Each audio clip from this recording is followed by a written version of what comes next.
बताइए मैंने क्या बोला। साथ साथ पेमेंट लेते जाएं। एडवांस पेमेंट का ज़माना है आजकल, कोरोना के बाद उधारी नहीं। हाँ जी, जब भी हमें कुछ बात करते जाएंगे लगातार हम उस पर निष्कर्ष लेते जाएंगे और आगे बढ़ेंगे। इतनी सारी चर्चा में क्या कहने की कोशिश हुई? जी, मैं नैना बुलंदशहर से। मेरा ये क्वेश्चन था, जैसे आपने कहा कि अगर हम अपने आप में संतुष्ट हैं परिवार, तो सब अपने आप में मतलब कर लिया हमने अब कि हम जितने में संतुष्ट हो गए। बस अगर मान लीजिए हम लोग फैमिली में 4 लोग हैं, हम 2 तो उसमें फुल्ली संतुष्ट हैं जीवन विद्या के आधार पे कि जितने में हम कम से कम सब कर रहे हैं। बाकी अगर हमारे साथ के 2 लोग उससे परेशान हो रहे हैं, 2 के संतुष्ट होने के बाद, तो उनके हिसाब से हमें उनको समझा भी रहे हैं। पर आजकल की जो लाइफ है, जब तक हम उसको प्रैक्टिकली नहीं समझाते, सामने वाला समझने में या कह दीजिए हमारे समझाने में कमी है, हम उसे नहीं समझा पा रहे, तो हमें कुछ चीज़ों से प्रैक्टिकली समझानी पड़ती हैं। तो प्रैक्टिकली समझाने के लिए हमें उसके हिसाब से भी चलना पड़ता है। तो वो गलत है कि वो सही है? देखिए, सही गलत का इतना ही मतलब है कि मंजिल तक पहुंच जाए। फिर रास्ता मंजिल तक पहुंचा दे तो रास्ता ठीक था, और नहीं पहुंचा पा रहा है तो इसका मतलब कुछ सोचना पड़ेगा। तो इसका मतलब है कि अभी की स्थितियां ऐसी हैं कि हम सभी लोग अलग अलग जगह से आते हैं, एक शिविर करके 2 शिविर करके हम अपने घर में ऐसा सोचने लगते हैं कि सब कुछ व्यवस्थित हो जाएगा। तो ऐसा नहीं होगा, है ना।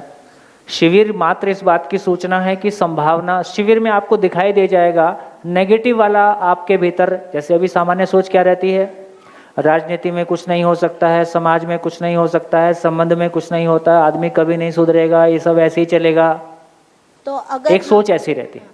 तो अगर हमें किसी वक्त उनके हिसाब से रहना पड़ रहा है। नहीं, मैं अभी किसी समस्या विशेष के समाधान को अभी नहीं कहना चाहूँगा, है ना। वो तो आगे की यात्रा है, जब हम शिविर में आगे फैल के चलेंगे तो आएगा ही। लेकिन ये बात भी हमको समझने की ज़रूरत है कि 2 रोटी कमाने के लिए हमने कितने साल मेहनत किया। हम 2 रोटी के लायक हो जाएं इसके लिए हमने कितने साल मेहनत किया? 20 साल। हमारे घर में खुशहाली आ जाए इसके लिए कितने घंटे लगाए? बस। तो इसका मतलब है आशा बनी है, लेकिन फिर से कहूँगा ये पहला पार्ट मोटिवेशन ही है। इसमें भी पहला स्टेप मोटिवेशन ही होगा कि हम मोटिवेट हो जाते हैं। ये नहीं वाला कैंसिल होके हाँ हाँ हाँ में बदल जाता है। हो सकता है, हो सकता है, हो सकता है, हो सकता है, लेकिन उसके लिए मुझ में योग्यता आ जाए, इसमें कोई समय लगेगा। उसके लिए अध्ययन, इस पे विस्तार से चर्चा शिविर में करेंगे। बुलंदशहर से किसके माध्यम से आए? बेटा सागर लेके। बेटा सागर। हाँ, किसके थ्रू सूचना मिली आपको? आप तो हमारे पड़ोसी हो भाई। चलो, बहुत बढ़िया, स्वागत है। लेकिन थोड़ा और धैर्य से चलेंगे, बात करेंगे। मैं भी यहीं हूँ, आप भी यहीं हैं, मिलते रहेंगे। हाँ जी, हाँ बेटा। हेलो, पीछे। मेरा नाम सोनाली है, मैं भी शानदार। भिलवाड़ा से ही आई हूँ। अभी तक मुझे जो समझ में आया, जो आपने समझाया, कहाँ से आई हैं? भिलवाड़ा से। भीलवाड़ा, हाँ हाँ। कि मानव ने हमेशा अल्टीमेट, अगर हम किसी भी सवाल को पूछते जाए, उसकी मतलब उसको पूछते जाए कि क्या करना है, क्यों चाहिए हर चीज़, तो समझ में यही आएगा कि उसको सुख ही चाहिए, हैप्पीनेस सबको चाहिए। आपने जैसा बताया कि इसके 2 तरीके हैं। एक तो हमने जैसा ढूंढने की कोशिश की कि एक तो ईश्वर प्राप्ति से, एक शरीर के तौर पे। तो जब ईश्वर के थ्रू हमने सुख तलाशना चाहा, तो चीज़ें मतलब हर चीज़ लास्ट में जाके उसको त्यागने वाला मोड आ गया कि हर चीज़ को छोड़ना है, सेक्रीफाइस वाली चीज़ आती है। दूसरी चीज़, शरीर के तौर पे देखा तो चीज़ें बहुत ज़्यादा इम्बैलेंस हो गई, वहाँ पे प्रकृति भी आ गई, हमने चीज़ों को बहुत बिगाड़ दिया, जिसके रिजल्ट्स भी बहुत ज़्यादा मतलब ऐसे है कि अगर वही सब चीज़ें चलती रही तो ज़्यादा लंबे टाइम तक सस्टेन नहीं कर पाएंगे। फिर उसके बाद जो बीच वाली चीज़, शायद मुझे थोड़ा समझ में आ रहा है कि जो इसका नाम मध्यस्थ दर्शन भी है, वो एक कह सकते हैं कि वो बीच का रास्ता है, मध्यस्थ वाला रास्ता है। तो उसमें कि जिसका अल्टीमेट मतलब लास्ट में रिजल्ट ये हो सकता है कि हमारे रिश्तों में भी न्याय हो, रिश्तों में भी उभय तृप्ति हो। जो मतलब कि अभी रहता है, खालीपन रहता है, कहते हैं कि रिश्ता अच्छा है, लेकिन वो या तो फाइनेंशियल टर्म्स में अच्छा होता है या किसी और वे में, डिपेंडेंसी में कह सकते हैं। एक जो होता है कि मतलब मन के तौर पे है, वो सही नहीं है अभी भी, चाहे वो माँ बाप का ही हो, चाहे एक बच्चे का ही हो, चाहे हस्बैंड वाइफ का ही हो। तो वो चीज़ समझ में आई। और उसी के साथ साथ इसका जो अगर हम मध्यस्थ दर्शन वाले मतलब बीच के रास्ते से जाते हैं तो उसमें एक चीज़ है कि प्रकृति को भी हम बैलेंस करके चल सकते हैं। मतलब जैसा आपने बताया कि अगर शरीर से जाएंगे तो वहाँ पे कुछ सालों में इतना सोर्सेज नहीं है, रिसोर्सेज नहीं है इतने अवेलेबल, लेकिन पूरा ऑलरेडी अगर मानव बीच वाले रास्ते से जाता है तो शायद कंप्लीट इतना है कि पूरी सृष्टि के लिए काफ़ी है, इनफ है वो चीज़। और फिर आपने 3 जो डेफिनेशन समझाई थी कि गरीबी, अमीर और समृद्धि, गरीब, अमीर और समृद्ध लोगों की, तो उसमें एक चीज़ समझ में आई कि गरीब और अमीर वाली जो कंडीशन है उसमें आप कभी सेटिस्फेक्शन नहीं पा सकते, किसी भी सिचुएशन में नहीं। जो गरीब है वो किसी चीज़ के लिए मांगेगा ही सही, और अमीर है उसको वो कभी हमेशा कमी खली रहेगी कि मैं अभी तक पूरा नहीं हो पाया। लेकिन एक समृद्धि वाली जो चीज़ थी उसमें जो आपके पास अवेलेबल है उसमें भी सेटिस्फेक्शन पाना है, वो समझ में आ रहा है। उसमें चाहिए वाली चीज़ नहीं है कि कुछ मतलब थोप नहीं रहे किसी पे, पर समझ में आ रही कि हाँ इस चीज़ को कैसे कर सकते हैं। और जैसे पूर्णता वाली एक डेफिनेशन आपने समझाई, हमेशा अभी तक लगता था, हम बोलते हैं कि खालीपन है और समझते थे कि ठीक है ये चीज़ मिल गई तो कंप्लीट फील करेंगे, इससे शादी हो गई, इससे वो हो गया तो कंप्लीटनेस आ जाएगी। ऐसा नहीं होता है। पूर्णता को मतलब अगर जैसे हम रिश्ते के बारे में भी बोलते हैं कि हस्बैंड वाइफ का रिश्ता एक दूसरे को कंप्लीट करते हैं, लेकिन अगर समझ में आ रहा है कि खुद ही कंप्लीट नहीं है तो फिर दूसरे को कंप्लीट नहीं कर पाएंगे। तो वो पूर्णता की डेफिनेशन से बहुत क्लियर हुआ कि जिसमें कम अधिक की जगह ही नहीं है वो अपने आप में कंप्लीट है। तो ये अभी तक समझ में आया। शानदार, क्या बात है। आगे जी कुछ ज़्यादा तैयारी करा रखी है। हाँ, नमस्कार। बढ़िया। नमस्कार सर, मेरा नाम प्रतीक है, मैं भी भीलवाड़ा से ही आया हूँ। ये मेरा सही पूरी मतलब जो मैं पूरी तरह से अटेंड कर रहा हूँ वो वाला पहला शिविर है। जो मैंने सीखा है, समझा है इसमें आज तक, जैसे कि मैंने अपनी ग्रेजुएशन पूरी कर ली है।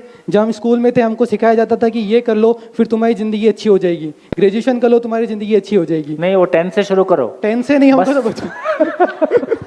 बस अभी 2 साल मेहनत कर लो, सब ठीक हो जाएगा।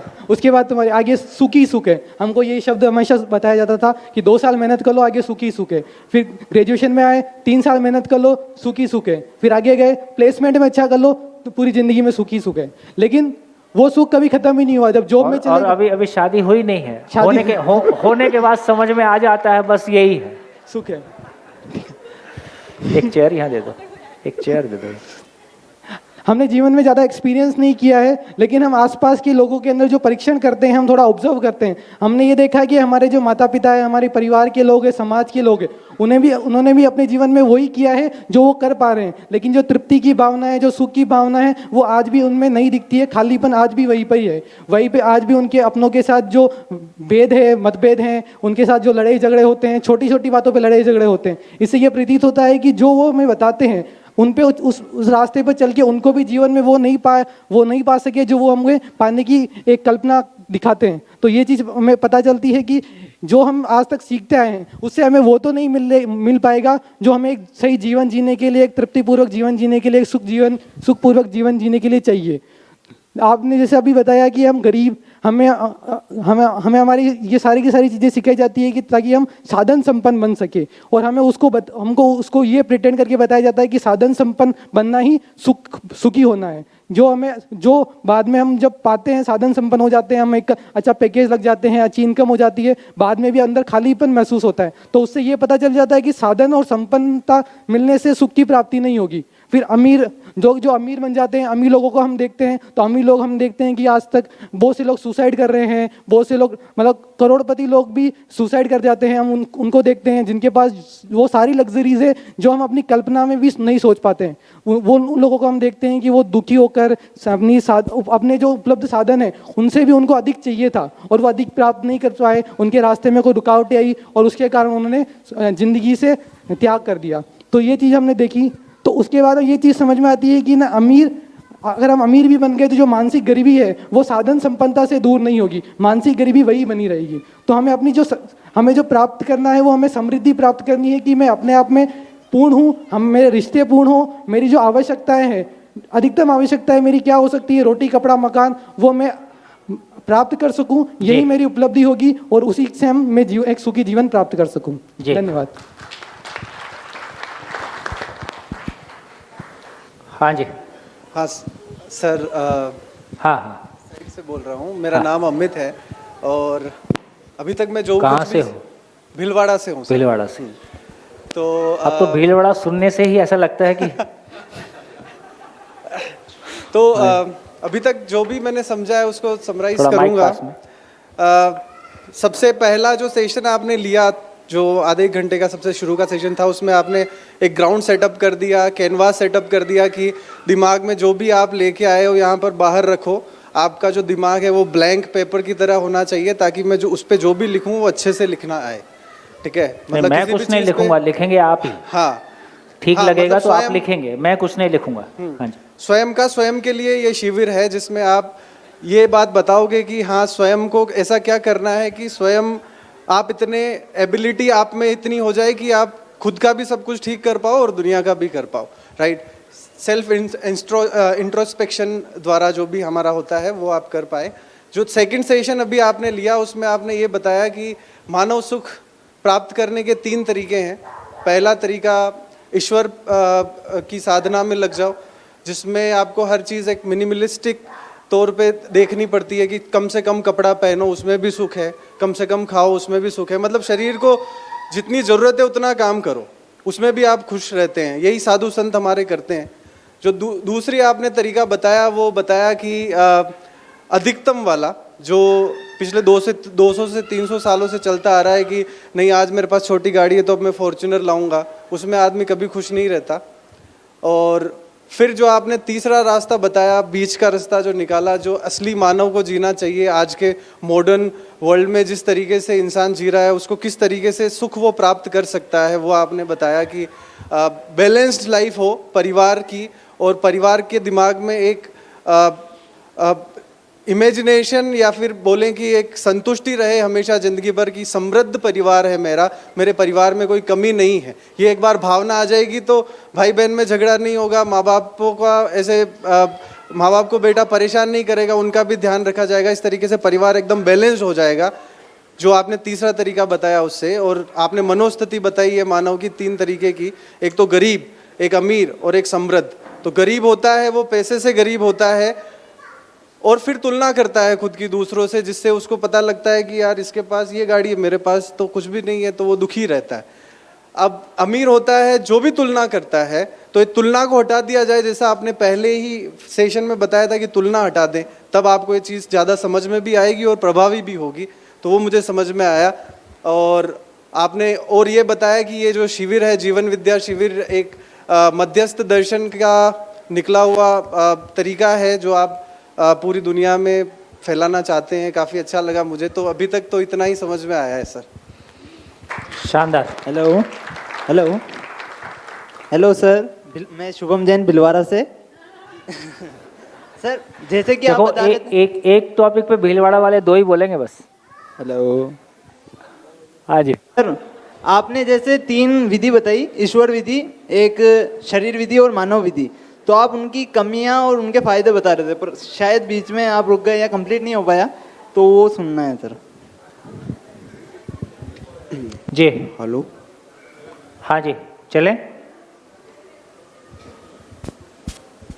जी सर, मैं राकेश सिंह चित्रकूट से हूँ। अभी जो चीज़ आपने यहाँ पे बताई है, उसमें से एक चीज़ जो अभी तक हम पढ़ते आ रहे हैं, सुनते आ रहे हैं कि अगर संतुष्ट हो गए तो विकास रुक जाएगा। बहुत बढ़िया। हाँ जी, तो आपका पॉइंट मेरे पास आ गया कि संतुष्ट हो गए तो विकास रुक जाएगा। जी, और ये भी थोड़ा माइक ऊपर कर लीजिए। एक चीज़ समझ में आती है, ये बच्चों को थोड़ा सा, और समझ में क्या सा जनरली कहा जाता है कि विकास एक निरंतर प्रक्रिया है, निरंतर चलने वाली प्रक्रिया है। और मुझे लगता है जो वो निरंतर शब्द का उपयोग हो रहा है वो संतुष्टि को लेकर के, कि अगर आपको संतुष्ट होना ही नहीं है, संतुष्टि भी वो निरंतर, असंतुष्टि निरंतर एक प्रक्रिया है, और उसी के हिसाब से वो विकास की यात्रा चलती रहेगी। दूसरी बात, जो योग्यता वाली बात कही है आपने कि संबंधों के साथ योग्यता, तो एक चीज समझ में आई है, जो क्लासरूम वाली आप बात करते हैं कि हर एक सब्जेक्ट को पढ़ाने के लिए क्लास है, तो कहीं ना कहीं मुझे भी उस चीज़ की कमी यहाँ पे समझ में आ रही है कि कुछ योग्यताएं हैं जहाँ पे हमने शायद शुरुआत से चीज़ों को अगर समझने का प्रयास किया होता। जैसे हम ये कहते हैं कि एक लड़के शादी होती है तो उसके लिए कोई कोर्स नहीं है कि उसकी विवाह की योग्यता क्या है, वो कब उसको शादी करना है। शादी करने का मतलब हमारे माँ बाप जो भी देखते हैं लड़का क्या कमाता है, उसकी इनकम क्या है, इस पे विशेष रूप से ध्यान होता है, बल्कि उसकी शादी की योग्यता क्या है, वो केवल साधन और उसकी बात पे ज़्यादा जोर होता है। दूसरी, अगर शादी हो भी जाती है तो उसके लिए कोई कोर्स नहीं है आगे के लिए कि ये बच्चे पैदा करने की क्या योग्यता है, उसको हम कैसे पोषण और उसकी योग्यता को हम कैसे बढ़ाने में मदद कर पाएंगे। तो इस चीज़ के लिए कोई किसी प्रकार के कोर्सेज हमारे इस प्लेनेट में तो है ही नहीं है कि हम इस तरह से चीज़ों को हम समझा सके। तो निश्चित रूप से ऐसी योग्यताओं का विकास जिसकी कमी है और इसका अगर डेवलपमेंट होता है तो जो मानव प्रकृति है वो समृद्धि पूर्वक जी पाने में सक्षम होगी। बढ़िया बढ़िया। हेलो, अक्षय जोशी भीलवाड़ा से, और ये मेरा तीसरा परिचय शिविर है और एक अध्ययन बिंदु शिविर भी कर चुका हूँ मैं दो मोटी मोटी बातों को बहुत ध्यान से ऑब्जर्व कर पा रहा हूँ यहाँ पे। जो आपने छोड़ना चाहिए, आदेश और मानना, इन चारों चीज़ों के लिए मना किया था, यानी ऐसा नहीं करना है हमको अगले 7 दिनों तक। और अभी जो 2 रास्ते बताए आपने और जिसमें एक मध्यस्थ रास्ता निकल के आता है कि साधना विधि और भोग विधि, इन दोनों चीज़ों में एक तुलना का अपने आप हो रही है तुलना। एक में कौन अधिकतम छोड़ पा रहा है और एक में कौन अधिकतम पकड़ पा रहा है। दूसरा, छोड़ना और पकड़ना, एक में संसाधनों को त्याग कि मैंने इतना ज्यादा त्याग किया है, त्याग का अभिमान, जिसे कहते हैं कि विनम्रता का दम भी ज्यादा टिकाऊ नहीं होता, तो त्याग का भी इसमें अभिमान की एक संभावना बनती है कि मैंने इतना छोड़ रखा है। छोड़ने की प्रतियोगिता चालू होती है कि कौन कितना ज्यादा छोड़ रहा है, और सब इसको लेकर घूमते हैं कि हमारे ने ज्यादा छोड़ा या हमने ज्यादा छोड़ा। और एक में कि हमने अधिकतम को प्राप्त कर लिया है, तो वो प्रकृति का शोषण और सारी चीजें चालू होती है। लेकिन बीच में जो ये आ रहा है, क्योंकि छोड़ना अकेला व्यक्ति छोड़ सकता है, लेकिन जब व्यक्ति परिवार के साथ रहेगा तो उसे कुछ साधनों की आवश्यकता निश्चित रूप से होगी, तो उसे कुछ साधनों की आवश्यकता होगी। लेकिन जब मैं बाहर जाके देखता हूं, जब मेरा सुख बाहर की तरफ मोहताज होता है, तो मैं ये देखता हूं कि मेरी भौतिक आवश्यकताओं का निर्धारण मैं नहीं कर रहा हूं, कोई और कर रहा है। वहां एक तुलना होती है। मैं कई चीजों को मानता हूं, चाहे वो विज्ञापन की हो, चाहे पड़ोस की हो, चाहे किसी भी माध्यम से कोई थिंक मेरे पास आ रहा है, मैं उसको मानने के लिए बाध्य हो जाता हूं। लेकिन मैं विशेष तौर पर उस लाइन को देख रहा हूं कि जहां भौतिक आवश्यकताओं का निर्धारण मैं करता हूं और परिवार विधि से हम सब मिलकर हमारी भौतिक आवश्यकताओं का निर्धारण करते हैं, तो ऐसे में समृद्धि को प्राप्त किया जा सकता है। अमीर साधन संपन्न होते हुए भी दुखी और दरिद्र इसलिए हैं क्योंकि उनकी भौतिक आवश्यकताओं का निर्धारण वो ये मान के चल रहे हैं कि किसी और के द्वारा तुलना होने पर उनकी भौतिक आवश्यकता है। नहीं तो तुलना और भौतिक आवश्यकताओं का निर्धारण, ये मुझे एक मोटी चीज पकड़ में आई। बहुत बहुत धन्यवाद। धन्यवाद। हेलो, मेरा नाम जगदीश पुरोहित है। मैं हिम्मतनगर गुजरात से आया हुआ हूँ और ये मेरी पहली शिविर है। मैं मानव हूँ और मुझे ऐसा लग रहा है कि भाई मैं मानव यानी खुद को ही नहीं जान रहा हूँ ये शिविर से, कि भाई मानव क्या होता है। बिजनेस मुझे एक्सपांड करना है, बिजनेस बढ़ाना है, तो देख रहा हूँ कोई बिजनेस बढ़ाना कैसे मैं प्रकृति का शोषण कर रहा हूँ, कैसे मैं मोनोपोली क्रिएट करके लोगों की चीज़ अपने पास ले रहा हूँ, तो वो दिख रहा है। पूर्ण बिजनेस मुझे पूर्ण पे ले जाना है, पूर्णता की ओर, पर उसका कुछ मापदंड ही नहीं है कि वो कब पूर्ण होगा, कहाँ पे पूर्ण होगा, कहाँ पे वो तृप्ति देगा। बहुत बढ़िया जी, थैंक यू। सर, मुझे एक बैठे बैठे रियलाइजेशन हुआ थोड़ा सा। मैंने इस चीज़ को 2-3 बार सुना है, स्वयं में को जानो, स्वयं को जानो। एक बैठे बैठे रियलाइजेशन हुआ थोड़ा सा कि हम हमेशा, जैसे मेरा नाम अभिलाष है, तो अभिलाष के बारे में क्या सोच रहा है ये मैं नहीं सोच पा रहा, पर दुनिया अभिलाष के बारे में क्या सोच रही है मैं बहुत ज़्यादा सोचता हूँ। और शायद ये एक बड़ी दिक्कत है। मतलब मेरा खुद से रिश्ता कैसा है मुझे नहीं पता, और मुझे पता करना भी नहीं है। जैसे एक छोटा सा एग्जाम्पल, मैं भी बोल रहा हूँ, मैं ये नहीं सोच रहा कि मेरी बात कन्वे हो रही कि नहीं हो रही, मैं सोच रहा हूँ लोग ताली कितनी बजा रही हैं।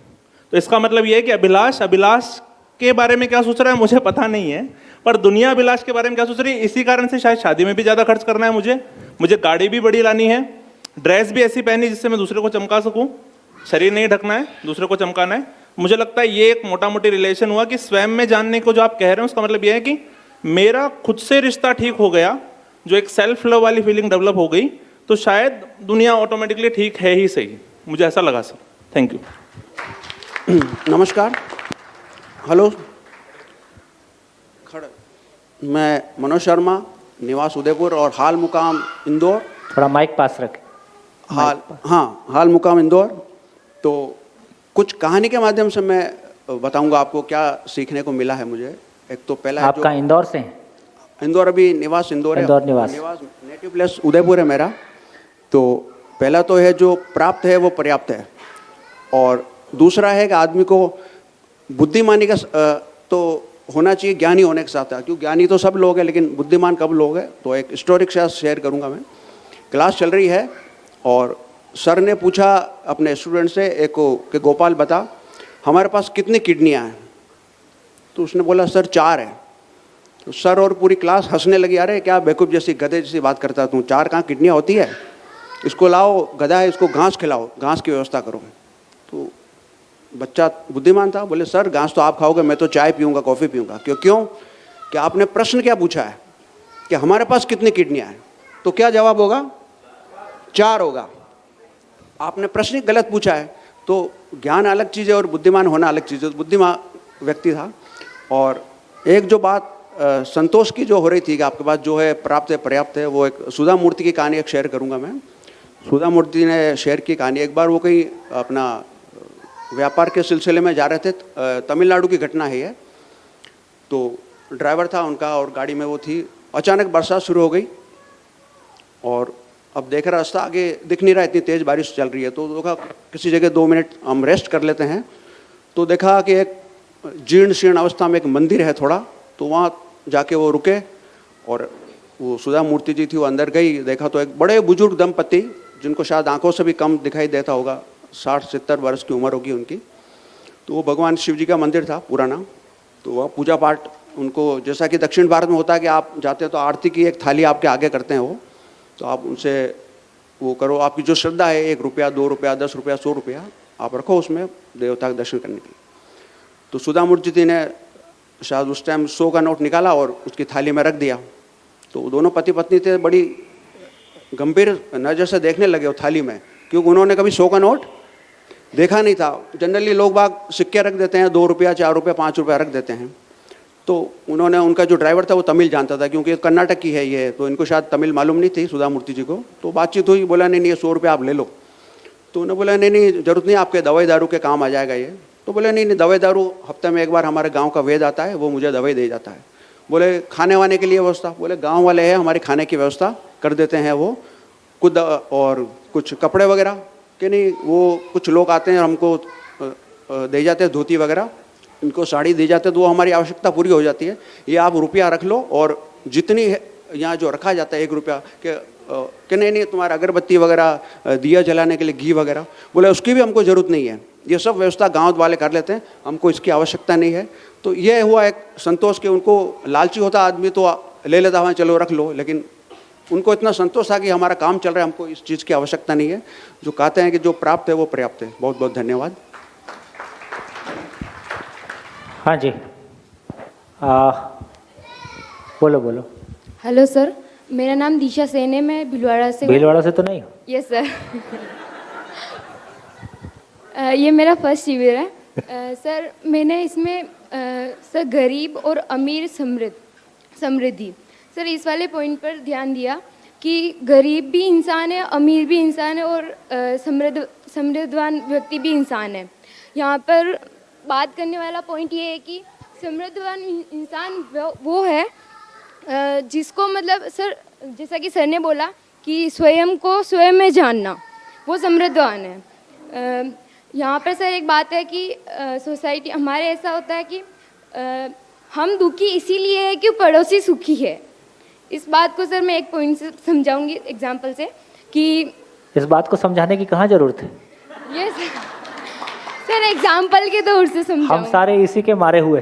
यस सर एक एग्जांपल से समझाऊंगी कि हिरन जो होता है हिरन एक कस्तूरी नामक सुगंध के पीछे पूरा जंगल छान मानते हैं कि वो एक्चुअली वो सुगंध है कहाँ पे। वो चारों ओर घूमता है कि वो सुगंध है कहाँ पे, जबकि उसको ये स्वयं नहीं पता होता कि वो एक्चुअल में वो जो सुगंध है उसकी नाभि में ही है। जो कस्तूरी नामक सुगंध है वो उसकी नाभि में ही है। यहाँ पे पॉइंट ये है कि सर हम स्वयं को समझ जाए वो समृद्धिवान है। बढ़िया गरीब बढ़िया गरीब है। बढ़िया बढ़िया, बैठो थैंक यू। बैठो। हाँ जी, इस पूरी चर्चा में जो इन्होंने, क्या नाम आपका, राकेश भाई ने जो मुद्दा उठाया था वो इम्पोर्टेंट है। समय आने पे उसको हैंडल करेंगे, पर वो ध्यान रखने लायक है। जैसे कार्ल मार्क्स ने भी कहा कि धर्म अफीम की गोली है, क्योंकि यदि हम जितना है उतने में पर्याप्त रह जाएंगे, उसको पर्याप्त मान लेंगे, तो फिर विकास नहीं होगा। जैसे आज एक व्यक्ति, यदि हम उसको पॉजिटिवली देखें कि आज एक व्यक्ति को लगता है कि मेरा टर्नओवर इतना हो जाए, उसके लिए वो बहुत मेहनत करता है, लेकिन उस प्रोसेस में हजारों लोगों को रोजगार मिलता है।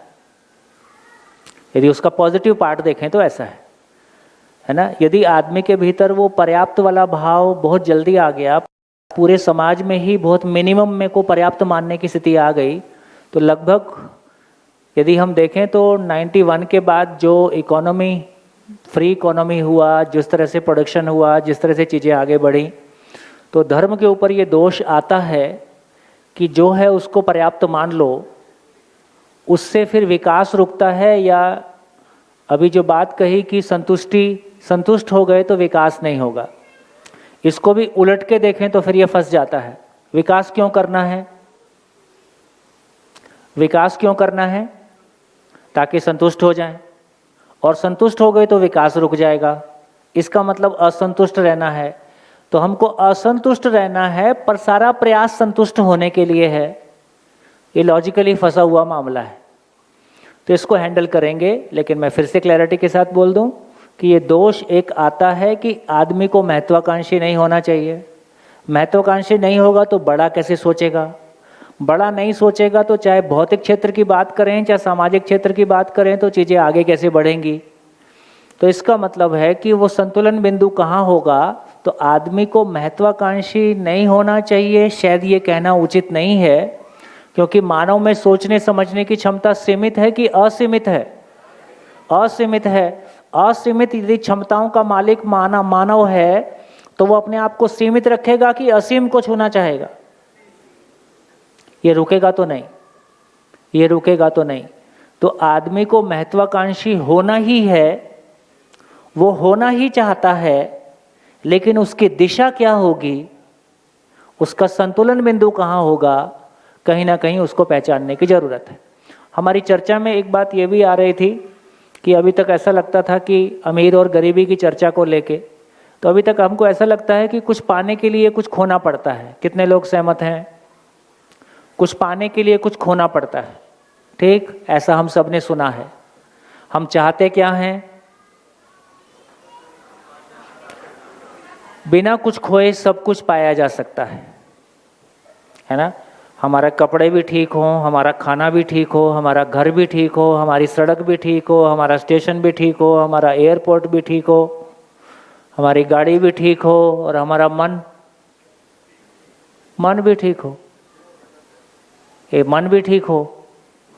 तो इसका मतलब है कि प्रकृति में कोई गरीबी नहीं है, तो गरीबी से जीने की कोई आवश्यकता भी नहीं है। लेकिन बिना कुछ खोए भी सब कुछ पाया जा सकता है, क्योंकि नेचर ऐसा ही है। नेचर में कहाँ किसी ने कुछ खोया है? एक पेड़ है तो उसके पास सारी समृद्धि है, एक पशु है तो उसके पास उसकी आवश्यकता से बहुत अधिक जंगल उपलब्ध है। तो नेचर के डिज़ाइन को समझेंगे तो नेचर का डिज़ाइन अपने आप में पूर्ण है। तो हमको भी किसी अपूर्णता में जीने की आवश्यकता नहीं है, किसी गरीबी में जीने की आवश्यकता नहीं है, न्यूनतम में जीने की आवश्यकता नहीं है। लेकिन पहचानने का तरीका क्या होगा, इसको समझेंगे तो समय आने पे इस मुद्दों को एड्रेस करेंगे। बढ़िया, अब मैं शिविर शुरू कर दूं।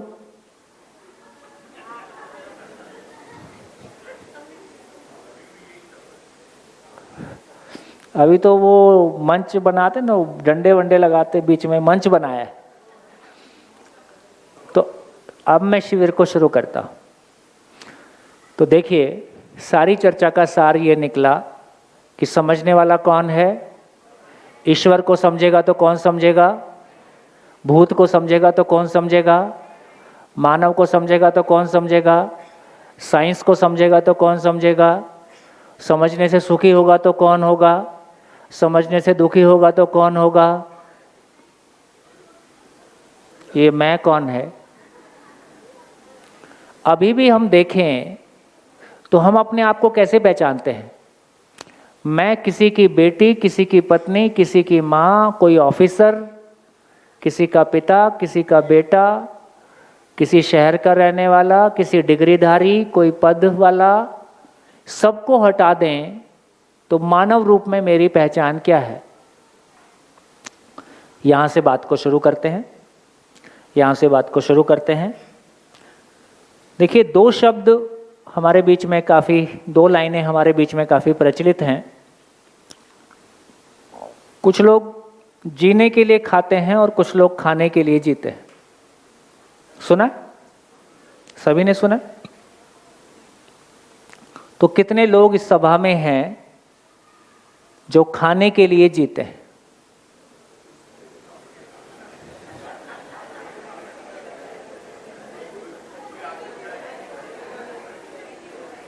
तो एक आध कोई भूला भटका मिलता है, वो भी बाद में समझ में आ जाता है कि मैं गलत समझा था। तो हर सभा में स्थिति ऐसी होती है कि जीने के लिए खा रहे हैं ऐसे लोग, खाने के लिए जी रहे हैं ऐसे लोग सभा में नहीं होते। तो ये तो स्वयं सिद्ध है कि सभा में अच्छे लोग ही आते हैं। तो सभी अच्छे लोगों का स्वागत है। तो इससे इसका ये भी मतलब निकला कि हम सभी लोग जीने के लिए खाते हैं। कितने लोग इस बात से सहमत है कि हम जीने के लिए खाते हैं? सभी सहमत हैं। इसका मतलब जीना आपको पता ही है ना? इसका मतलब जीना आपको पता ही है। हाथ उठाओ। जीना तो पता ही है। कितने लोग लगता है कि मैं जी रहा हूं, जी रहा हूं? अब कुछ लोग को शंका शुरू हुई है। अब कुछ शंका शुरू हुई है, ये मानते हुए कि कितने लोग जो पहली बार शिविर कर रहे हैं, है ना? अधिकांश लोग ऐसे ही हैं। कुछ लोग नए हैं, जो लोग पुराने हैं उनका सहयोग शिविर में बना रहेगा। शाम को जब रात को हम गोष्ठियों में बैठेंगे, शाम को उठने के पहले मैं पुराने लोगों का परिचय भी आपसे करा दूंगा, ताकि आपको उपलब्ध रहेगा। क्योंकि इतने बड़े मंच पे हम सारी बात कर पाएँ, अपने मन की सारी शंकाओं को पूछ पाएँ। कभी संकोच भी होता है, कभी अनावश्यक भी लगता है। तो ऐसे लोग हमारे बीच में काफ़ी सारे उपलब्ध हैं, जो पहले 10, 20, 5 शिविर से गुजरे हैं और जिनकी एक अच्छी स्थिति है। तो गोष्ठियों में वो आपके साथ उपलब्ध रहेंगे और सारी बातें हम उनके साथ ज़्यादा कर पाएंगे। चलिए, तो मैं बात को आगे बढ़ाता हूँ।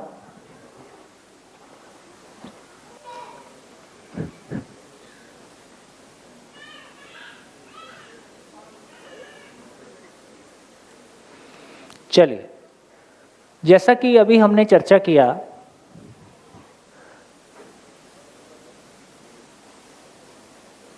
मानव को समझना है और मानव को समझना है।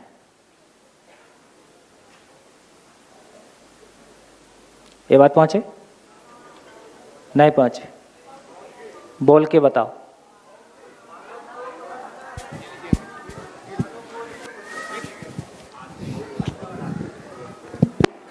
मानव को समझना है।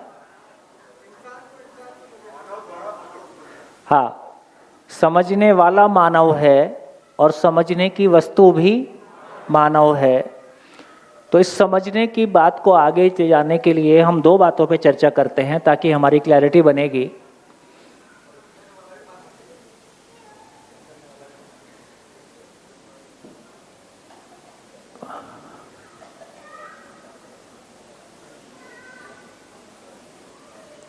ये काफ़ी क्लियर कट डिस्टिंक्शन है, जिसमें हमारी काफ़ी क्लैरिटी बनती है और काफ़ी सारे भ्रम भी टूटते हैं।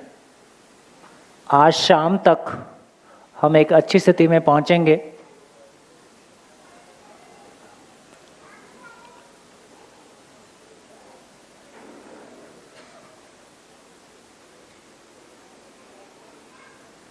हम जिंदा रहना और जीने को डिफरेंशिएट करेंगे ये समझने के लिए कि हम मानव को कितना समझते हैं। उससे हमारी काफ़ी क्लैरिटी बनेगी और हम एक काफ़ी अच्छी जगह में पहुंचेंगे और आप काफ़ी सुकून पाएंगे। तो आपकी कॉपी में कितने लोगों के पास कॉपी पेन नहीं है? नहीं है। जिनके पास नहीं है उनको उपलब्ध करा दें, है ना। हाथ उठा दीजिए, आप खड़े हो जाएं एक बार। जिनके पास कॉपी पेन नहीं है एक बार खड़े हो जाएं, ठीक से हाथ उठा दें, ठीक से थोड़ा खड़े हो जाएंगे तो अच्छा है। हाँ जी, जिनके पास कॉपी पेन नहीं है खड़े हो जाए। ये वो वाला खड़ा होना नहीं है जो क्लासरूम में करते हैं। हाँ जी, उपलब्ध करा दें कॉपी पेन।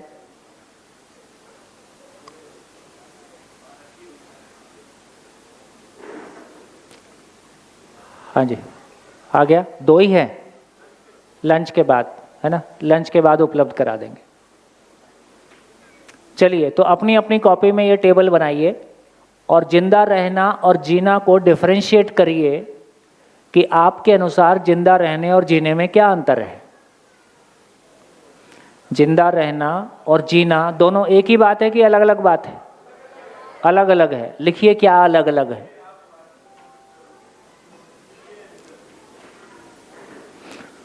हाँ जी, जब मैं बोल रहा होता हूं तो आपको लगता ही है कि हाँ बात ठीक ही है। पता तब चलता है जब आप लिखना शुरू करते हो।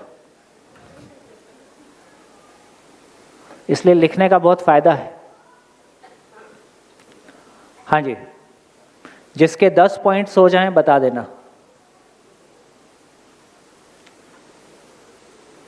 जिंदा रहना और जीना 2 अलग अलग स्थितियां हैं, इसको हम कैसे पहचानते हैं?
हाँ, थोड़ा कम कर दो।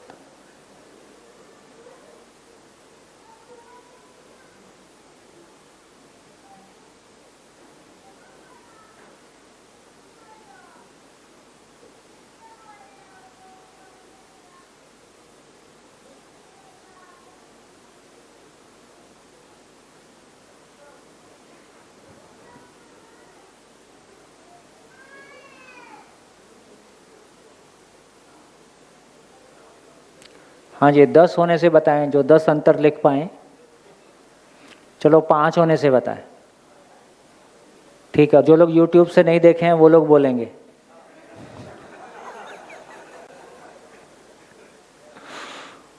जो लोग पहली बार शिविर कर रहे हैं और YouTube से नहीं देखे हैं वो लोग बोलेंगे।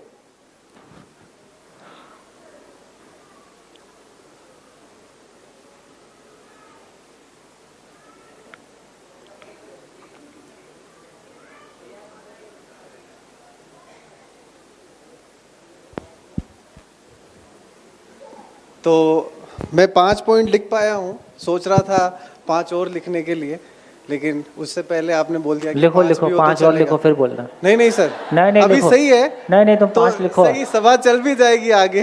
नहीं सभा तो 5 कोई और भी लिखेगा। तुम सभा में शंका ना करो, सभा हम चला लेंगे। टोटल मिला के तो 10 हैं सर, 5 इधर 5 इधर।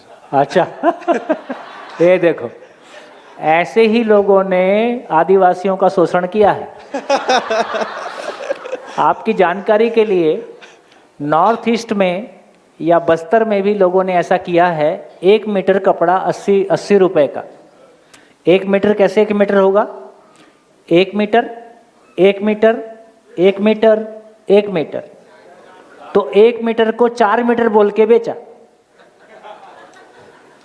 तो ऐसे ही ये 5 पॉइंट को 10 बोल के बेच रहा है। नहीं सर, बोले 5 इधर लिखा हूं, 5 इधर लिखा हूं। बोलो।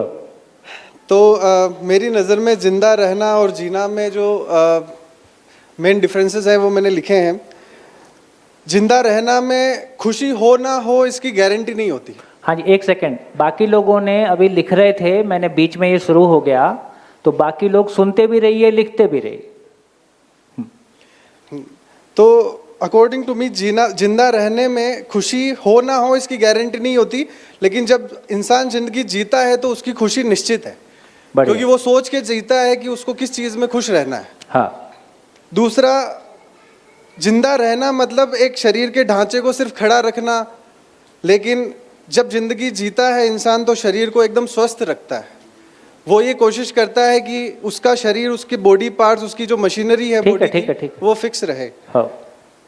जिंदा रहना मतलब बिना मकसद के जीता है इंसान जब वो सिर्फ जिंदा रहना चाहता है, लेकिन वो जिंदगी जब जीना चाहता है तो वो किसी मकसद के साथ जरूर जीता है, उसके पास कोई दिमाग में गोल होता है। तो खुशी हो तो जीना होता है, मकसद हो तो जीना होता है, और शरीर स्वस्थ हो तो जीना होता है, और स्वस्थ नहीं हो तो जीना नहीं होता है। नहीं, फिर वो तो फिर जिंदा रहना हुआ ना सर। कोई हॉस्पिटल के बेड पे तो जिंदा ही है, वो खुश तो नहीं है। मान लेते।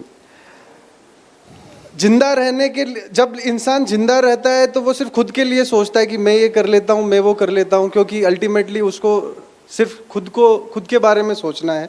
जब इंसान जीना शुरू करता है तो वो दूसरों के लिए सोचना स्टार्ट करता है, सबको खुश रखने की कोशिश करता है, अपने सराउंडिंग को खुश रखने की कोशिश करता है, ताकि वो अपने आप खुश हो जाए। और जो पांचवा और आखिरी पॉइंट है वो है, जो मर्जी पड़े वो करता है जब आदमी सिर्फ जिंदा रहता है, लेकिन जब वो जीना स्टार्ट करता है तो वो खुद डिसिप्लिन्ड होता है, वो अनुशासन से जीता है उसकी ज़िंदगी। इससे उसका जो चारों ओर का पर्यावरण है, वातावरण है, वो ख़राब नहीं होता। तो ये 5 पॉइंट्स मैंने खुद की दिमाग से लिखे हैं। बढ़िया। हाँ जी, शर्त ये है कि जो पहली बार शिविर कर रहे हैं और यूट्यूब से नहीं देखें। हाँ, इसीलिए सिर्फ बुलेट से बोलूँगा, डिटेल में नहीं बोलूँगा सर। जिंदा रहना मतलब सांस लेना, भोजन करना, बड़ा होना, एजिंग होना, रिप्रोडक्शन करना और सुरक्षित रहना, बेसिक क्रूड। जीना मतलब जीवन का आनंद लेना, जीवन का आनंद बांटना, प्रूडेंस होना, विवेक होना, न्याय करना और मदद करना। धन्यवाद। बढ़िया। हाँ जी, माइक पीछे, आपके माइक। परिचय। गुड मॉर्निंग, मैं आनंद निकेतन शीलत से, Ruchira Gadiya, I am a teacher. थोड़े पॉइंट सिमिलर हैं। जो सबसे पहले है कि जो जिंदा रहता है वो सिर्फ अपने बारे में ही सोचता है, और जो जीता है वो अपने साथ दूसरों का एवं प्रकृति का भी ख्याल रखने की कोशिश करता है। और जो जिंदा रहता है उसका जो मेंटल बैलेंस स्टेट होता है उस पर क्वेश्चन मार्क हो सकता है, लेकिन जो जिंदा रहता है, जो जी रहा है, वो क्वाइट मतलब मेंटली बैलेंस होने के उसके चांसेस ज़्यादा है। जो जिंदा रहता है उसका स्पेसिफिक कोई ध्येय नहीं होता है, ठीक है। उसको सब कुछ चाहिए, सब कुछ नहीं चाहिए, वो और ध्येय होता भी है तो भी वो टेम्पररी ध्येय रखते हैं, ऐसा होता है। लेकिन जो जीता रहता है वो एक स्पेसिफिक ध्येय होते हैं उनकी लाइफ में, और उनकी वो ये ध्येय जब वो प्राप्त करना चाहते हैं तो वो अपने आसपास के सब चीज़ों को ध्यान रखकर ही कोशिश करते हैं। जिंदा रहने वाले लोगों की मन स्थिति गरीब होती है, जो कि जो जीते रहे उनकी समृद्ध स्थिति मानी जाती है। जिंदा रहने वाले दूसरों से तुलना बहुत बार करते हैं, और जो जीते हैं वो अपने आप से तुलना करते हैं कि मैंने क्या किया है, मैंने कितना करा है। और वो जिंदा रहते हैं, वो उसके लिए कभी प्राप्त पर्याप्त नहीं होता, और मतलब कि वो सेल्फ रियलाइजेशन बहुत कम होता है। लेकिन जो जिंदा रहते हैं वो पहले सब जानने की कोशिश करेंगे, फिर मानते हैं, फिर वो किसी कंक्लूजन पे आते हैं। ये मेरा व्यू पॉइंट है। Thank you sir. बढ़िया। अपने अपने बारे में लिख दें कि मैं जी रहा हूं कि जिंदा हूं, अपनी कॉपी में लिख दें।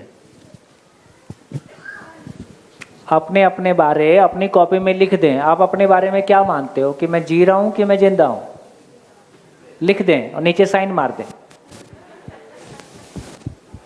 सीरियसली बोल रहा हूं। अच्छा, जो कभी कभी जिंदा कभी कभी जी रहे हैं वो भी ऐसा लिख के साइन मार दें।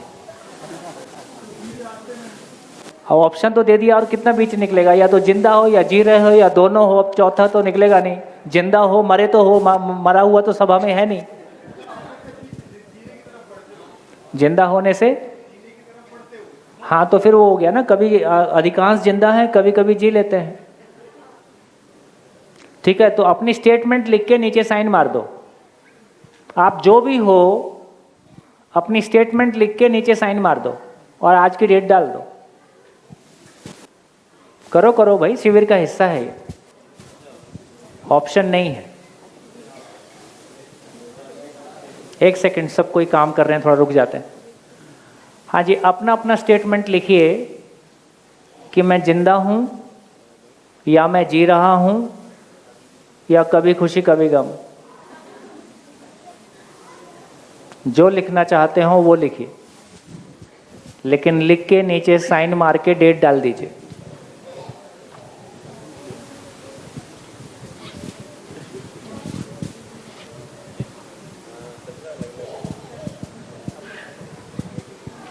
हो गया? हो गया?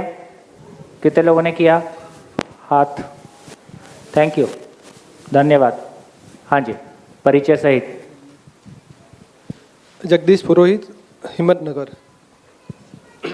जिंदा रहना और जीना, तो जिंदा रहना शरीर की प्रक्रिया है, जीना एहसास की प्रक्रिया है। जिंदा रहना, ये सभी लोग जिंदा है और तय नहीं कितने लोग जी रहे हैं। जिंदा रहना ऑटोमेटिक है, जबकि जीना जागृत अवस्था में होता है। जिंदा रहना डिपेंडेंसी है, हम किसी के द्वारा मारे भी जा सकते हैं, डिपेंडेंसी है, कुछ भी हो सकता है। जीना वो डिपेंडेंसी नहीं, वो इंडिपेंडेंट है। हमें कुछ भी परिस्थिति में हम जी सकते हैं, कुछ भी तकलीफ हो हम खुश रह सकते हैं। जिंदा रहना का अंत है, वो दुख है, वो पीड़ा है। जीना में कोई तकलीफ नहीं है। और मेरा स्टेटमेंट है, मैं जिंदा हूँ और संजोगवश कभी कभी जी लेता हूँ।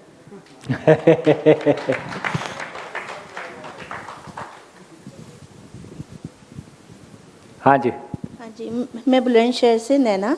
मेरे हिसाब से जो दूसरों के लिए हम जीते हैं, दूसरों को सिर्फ खुश करने के लिए, तो वो तो सिर्फ जीना है। वो और जीना है। हाँ, जो दूसरों जैसे को आप सास को खुश रखती हो तो वो जिसमें जीना होता है, वो जीना है। और अगर हम अपनी मन की संतुष्टि के लिए, जो चाहे अब वो किसी के लिए तो जीवन विद्या को लेके चल रहा हो, कई जिनकी मेंटलिटी यहाँ से जुड़ गई तो वो तो उसको लेके चलेंगे। और मेरे अगर किसी बाहरी पदार्थ में ज़्यादा खुशी मिल रही है तो कई उसको जीना समझ लेते हैं। पर जो मेन है जीने का मतलब है हमें अपनी लाइफ को कंट्रोल करके, अपने ऊपर कंट्रोल करके, मेन जीने का मोटिव वो है, ना कि जैसे कि पहले मैंने कहा जैसे आपकी सास को खुश करके जी रहा है, वो जीना नहीं है, वो सिर्फ हम अपने आप को जिंदा रख रहे हैं। दूसरा पॉइंट है, जीवन यापन के लिए हम जो कमा रहे हैं, अगर वो दूसरों को कंपेयर करके कमा रहे हैं तो वो सिर्फ जिंदा रह रहे हैं। और अगर सिर्फ हमें अपनी ज़रूरत के हिसाब से पर्याप्त है, हमें किसी से जाके मांगना नहीं पड़ रहा है, हमारा अपना जीवन परिवार का सही हो रहा है, तो वो हमारा जीना है। बाकी दूसरों से तुलना करके अगर हम उसको कमा रहे हैं तो वो हमारे लिए सिर्फ जिंदा रहना है। तीसरा पॉइंट है, दिखावे के लिए पहनना, रख रखाव करना, वो सिर्फ जिंदा रहना है। और अगर हम सिचुएशन के हिसाब से, हमारा वैसा तो सादा ही जैसे है, बट कई बार हमें अपनी सिचुएशन के हिसाब से भी पहनावा करना पड़ जाता है, तो वो हमारा जीना है, ना कि दिखावा है वो।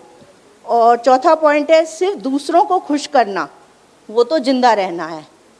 और अगर जीना जो है वो है हम स्वयं भी खुश है, साथ में दूसरे जितना हम उसके साथ, और दूसरा भी कोई परेशान नहीं हो रहा है हमारे जीने से, हमें भी खुशी है, साथ में हमारा साथ वाला भी कोई परेशान नहीं है, हमारे समाज को परेशानी नहीं हो रही है, तो वो जीना है। लास्ट और फिफ्थ पॉइंट मेरा है कि दिखावे की ज़िंदगी जीना ये तो जिंदा रहना है। और से मन अपने परिवार, अपने मन की खुशी जिसमें हमें मिल रही है, वही इसमें भी वही पॉइंट आ गया कि उसको कोई जीवन विद्या से जोड़ के अच्छी लाइन में भी ले जाए, कोई गलत कामों को लेके बुरी लाइन में भी, वो हर किसी की सोच पे निर्भर है, वो जीना उसको मानता है।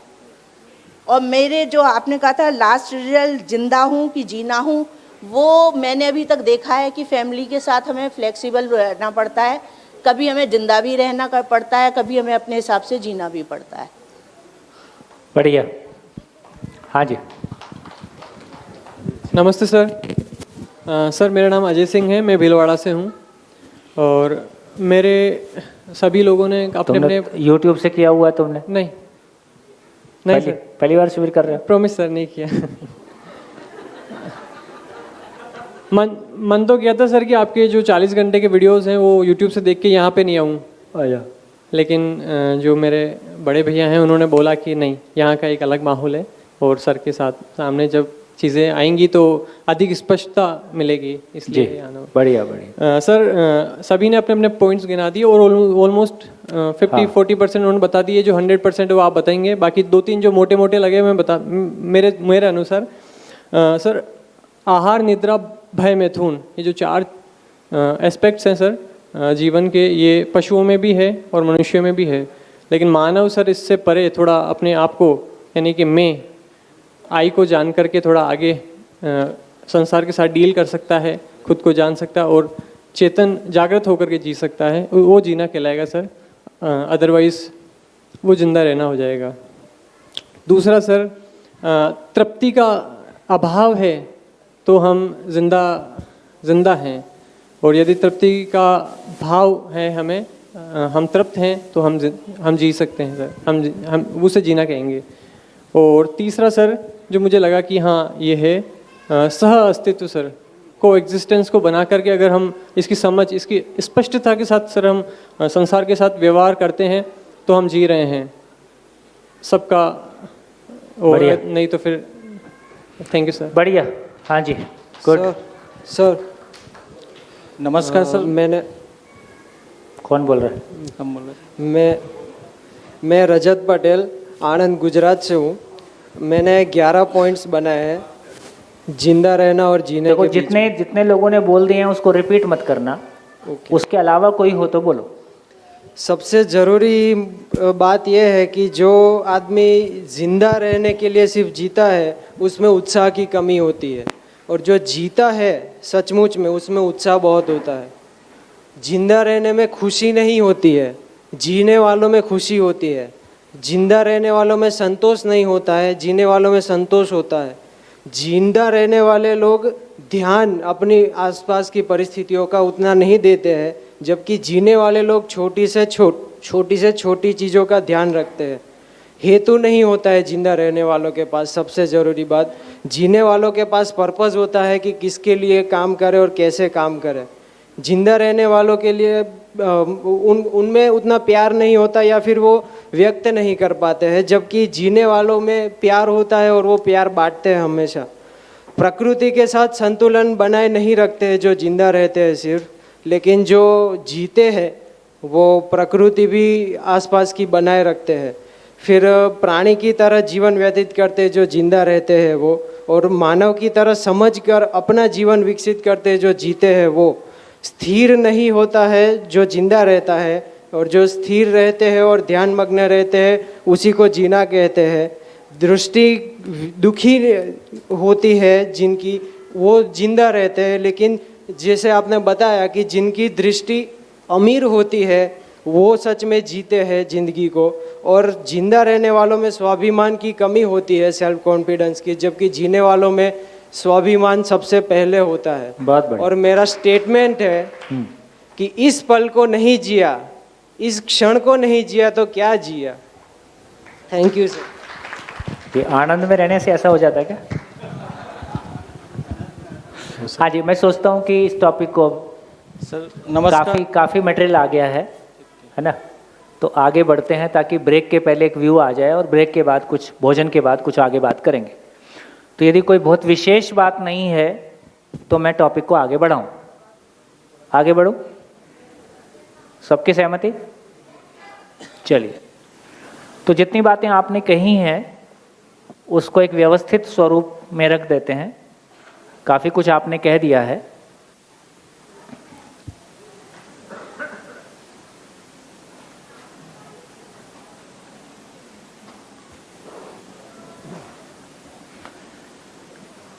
देखिए, एक पॉइंट तो ये आया कि यदि हम मानव को देखें, जिंदा रहने की बात करें, तो वो 4 विषय पूर्वक जिंदा रहता है।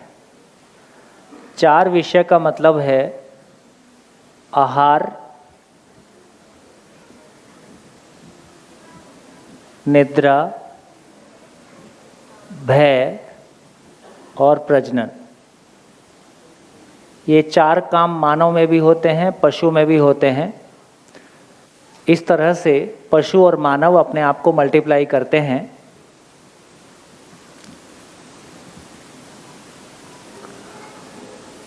इसके साथ 5 इंद्रियां वो मानव में भी हैं, पशु में भी हैं। शब्द, स्पर्श, रूप, रस और गंध।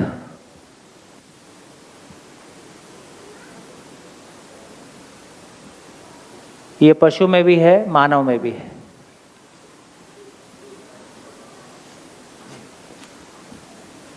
बढ़िया, थोड़ा ऊपर कर दो, पीछे वालों को दिख जाएगा। बढ़िया। हमारे गुजरात के भाई बहनों को कैसा लग रहा है शिविर? है? जो पुराने लोग हैं वो?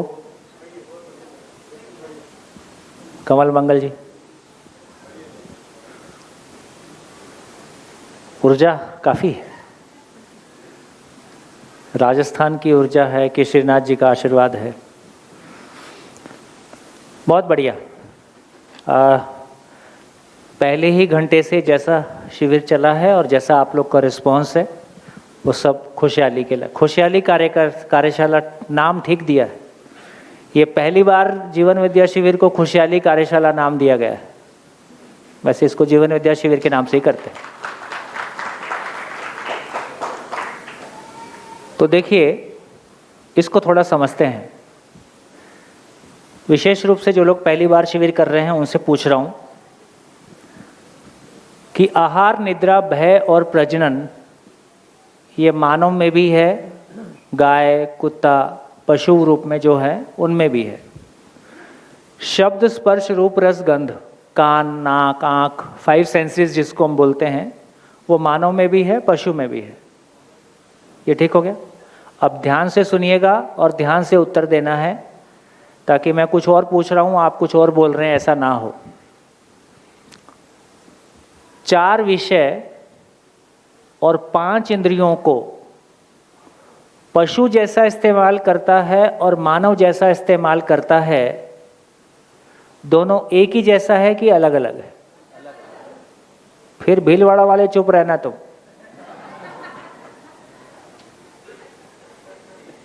ये क्लास को हाईजैक करने की स्थिति में पहले ही बोल देता हूं, जो लोग पहली बार शिविर कर रहे हैं और YouTube से नहीं देखें, अब पेपर लीक किए बैठे हो, तुमको कैसे बात? हाँ जी, फिर से पूछता हूं, जो लोग पहली बार शिविर कर रहे हैं और YouTube से नहीं देखें, पशु और मानव में 5 इंद्रियां और 4 विषय को जैसा मानव इस्तेमाल करता है, जैसा पशु इस्तेमाल करता है, ये एक ही जैसा है कि अलग अलग है? बोलिए, कौन बोलेगा कैसे अलग अलग है? माइक लीजिए और बोलिए, ये मानते हुए कि आपने सुन लिया था कि किसको बोलना है। परिचय देते हुए। मेरा नाम विनोद शाह है, आनंद निकेतन शीलज अहमदाबाद से हूँ। सर, बेसिक डिफरेंस जो ह्यूमन बीइंग में और एनिमल में होता है कि इंसान के पास विवेक होता है, सेंस ऑफ डिस्क्रिमिनेशन होता है, वो जान सकता है सही क्या है, गलत क्या है, और पशु में ये चीज़ नहीं होती है। और गॉड को भी सिर्फ इसलिए इंसान पहचान सकता है क्योंकि उसके अंदर सेंस ऑफ डिस्क्रिमिनेशन है, उसको टॉप ऑफ द क्रिएशन बोलते हैं। देखिए, मैंने क्वेश्चन बहुत क्लियर पूछा था, अभी क्या लगता है, खाने पीने के मामले में कुत्ते का, गाय का आचरण ज़्यादा निश्चित है कि आदमी का ज़्यादा निश्चित है? जानवर का। अभी जीवन शैली पशु की ज़्यादा व्यवस्थित है कि हमारी ज़्यादा व्यवस्थित है? पशु की। तो सही गलत की पहचान पशु में ज़्यादा है कि मानव में ज़्यादा है? चलो निपटारा हो। पूरी पृथ्वी पे केवल मानव ही ऐसी जाति है जिसको जिंदा रहने के लिए पे करना पड़ता है। जिंदा रहने के लिए पे करना पड़ता है। पे करना पड़ता है। यू टू पे फॉर द लिविंग बीइंग। हाँ। और इसी चक्कर में सारी उलझने और सारी परेशानियां मानव जाति के साथ एसोसिएट हो गई है। जी। विवेक का है, जो भैया ने बताया, उसका अविवेक हो गया है। बढ़िया। तो जहाँ पे नहीं करना पड़ता है वहाँ लोग आराम से रह रहे हैं। जैसे मैं आदिवासी समाज में 3 साल रहा हूँ, वहाँ कुछ भी कोई चीज़ के लिए पे नहीं कर रहे हैं, फिर भी वहाँ सर काटने की सज़ा 7 साल है। पढ़े लिखे समाज में आप किसी का सर काट देते हो तो उसके लिए आजीवन कारावास 14 साल का बोलते हैं। आदिवासी समाज में आजीवन कारावास 7 साल का होता है, क्योंकि कब उसका दिमाग खराब हो जाए और टंगिया से किसकी गर्दन काट के गर्दन सहित थाने पहले पहुंच जाते थे। इतनी ईमानदारी भी थी कि मैंने गलती की है तो मुझको सज़ा मिलनी चाहिए, और गर्दन सहित थाने पहुंच गया। तो ऐसे समाज में जहां लोगों को इस तरह का आवेश आ सकता है और वो इस तरह की घटनाएं कर सकते हैं, उसको 14 की बजाय 7 किया गया, क्योंकि ये बहुत सारे जेल पहुंच जाएंगे। तो इसका मतलब ये हुआ कि जहाँ चीज़ें खरीदने बेचने का हिसाब किताब बहुत ज़्यादा, वहाँ भी साप्ताहिक बाजार लगते हैं। हालांकि पैसे का आदान प्रदान नहीं है, वस्तु के बदले वस्तु पहले ज़्यादा था, अभी होने लगा है। इसका मतलब ये है कि केवल यही एक कारण है, ऐसा कहना मुश्किल है। फिर भी और कोई शेयर करना चाहते हैं? क्वेश्चन फिर से क्लियर करता हूँ। 4 विषय 5 इंद्रियों को जैसा मानव इस्तेमाल करता है, जैसा पशु इस्तेमाल करता है, इसमें कोई अंतर है या एक जैसा है? Hello sir. हाँ, परिचय। नमस्ते sir, myself Mansoor Khan, I am from Kota.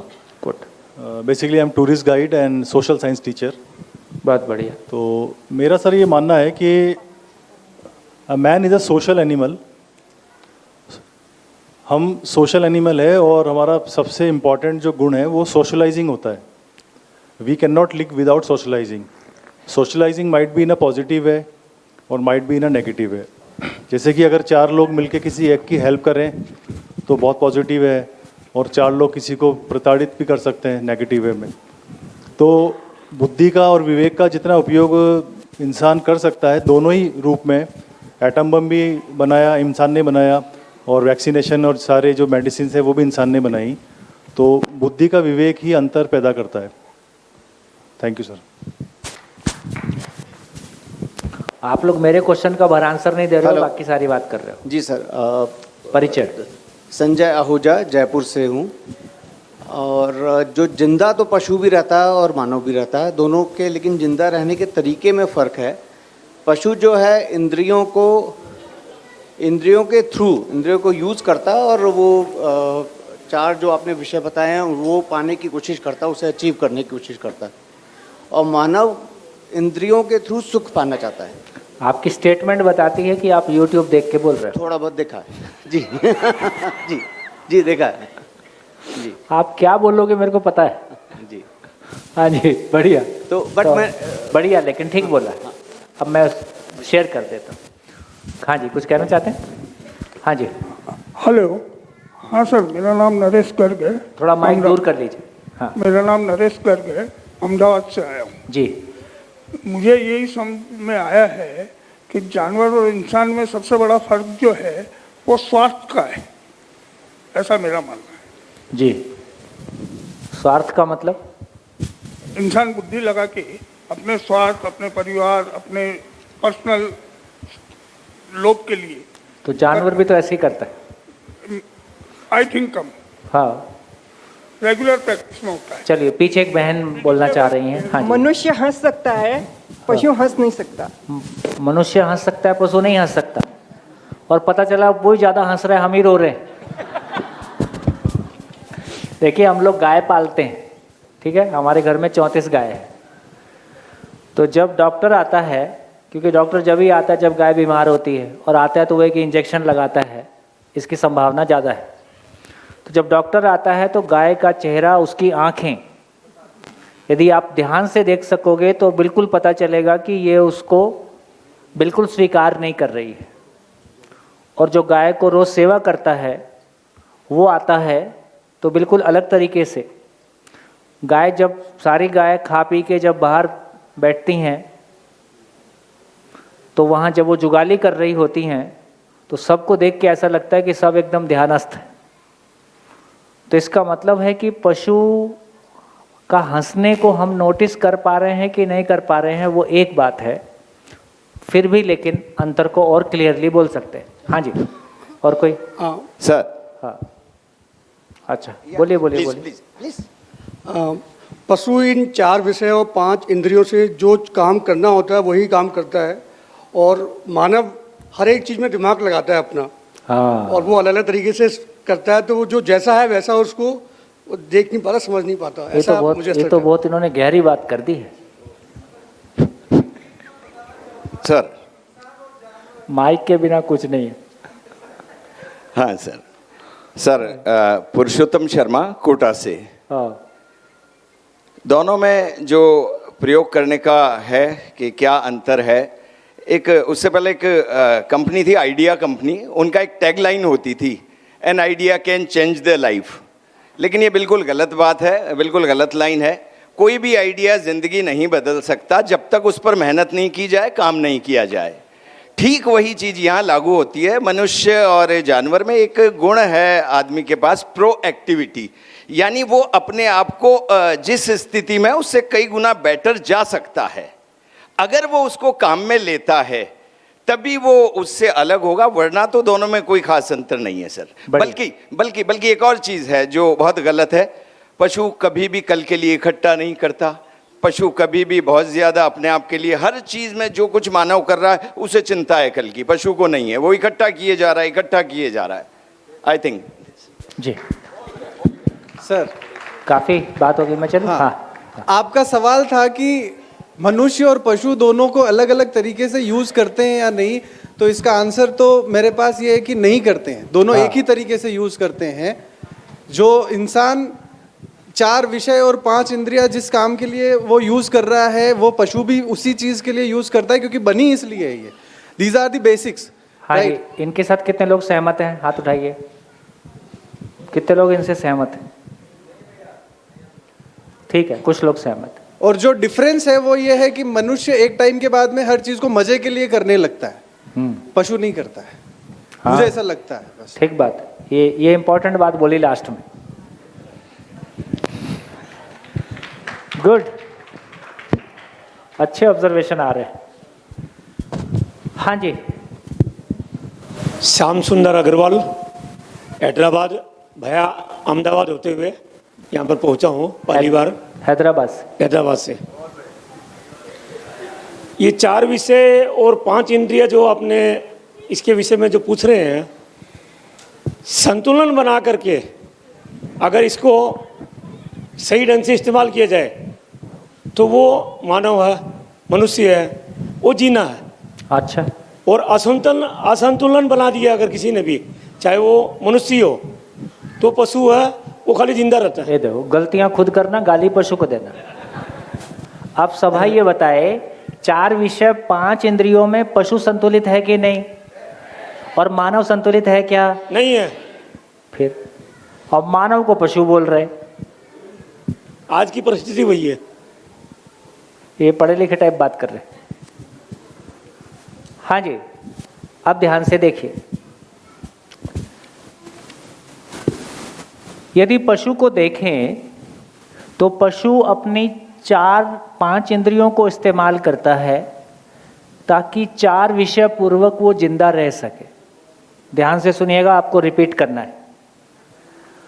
पशु 5 इंद्रियों को यूज करता है ताकि 4 विषय पूर्वक वो जिंदा रह सके।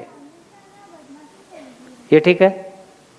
मानव 4 विषय को यूज करता है ताकि 5 इंद्रियों से मजा ले सके, सुख पा सके। जो अभी बात, क्या नाम है आपका? अमित। कहाँ से? भीलवाड़ा। भीलवाड़ा से अमित भाई ने जैसा कहा कि मानव धीरे से उससे मजे की तरफ चला जाता है, धीरे से नहीं जाता, परमानेंटली उधर ही रहता है। कौन रिपीट करेगा इसको? क्या कहा मैंने? जो पहली बार YouTube से नहीं देखा है और पहली बार शिविर कर रहा है, उनमें से कौन रिपीट करेगा? हाँ जी, माइक लीजिए। हेलो। हाँ, नमस्कार सर, मैं मंगल सिंह घोष बुंदेलखंड टीकमगढ़ से हूँ। जो मनुष्य और पशु में जो अंतर है, जो पशु जो 5 इंद्रियों का उपयोग करके चार के लिए कहता है, वो एक शारीरिक सुख और स्वाद का उसमें उसकी बोनी रहती है उसमें। और जो मनुष्य रहता है वो 5 इंद्रियों का प्रयोग वो करता है, वो उसमें उसका शारीरिक सुख और स्वाद उसका मुख्य हो जाता है। दोनों एक ही बता दिए। मनुष्य जो है वो शारीरिक सुख उसका बढ़ जाता है और स्वाद उसका, जैसे खाने का है तो पशु के लिए अगर जैसे खाना है, उसको चारा रखेंगे तो चारा खाएगी, उसको वो अगर अपन मांस रख देंगे तो वो मांस नहीं खा सकती है। हाँ। बल्कि मनुष्य अपने खाने के लिए अलग अलग प्रकार का वो कर सकता है, उसका फिक्स नहीं है कि हम ये चीज़ उपयोग कर सकते हैं। ठीक है, तो जैसी बात आप बोल रहे हैं, हाँ बहन जी कुछ बोलना चाह रहे थे, माइक दीजिए।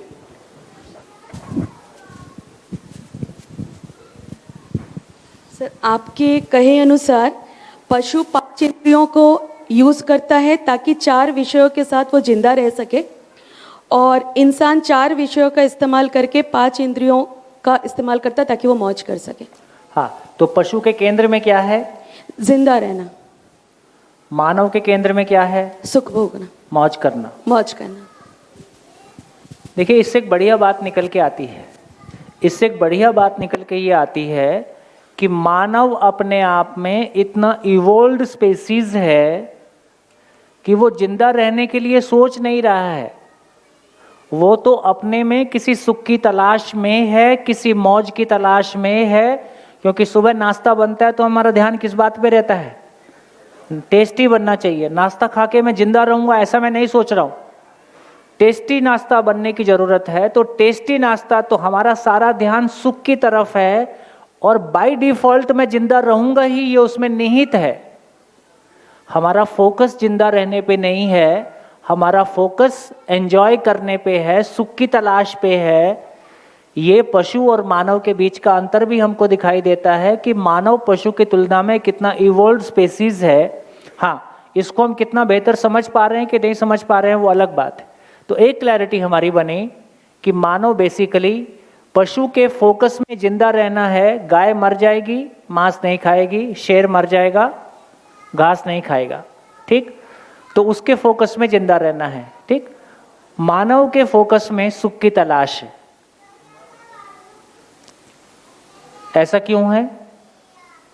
ऐसा क्यों है?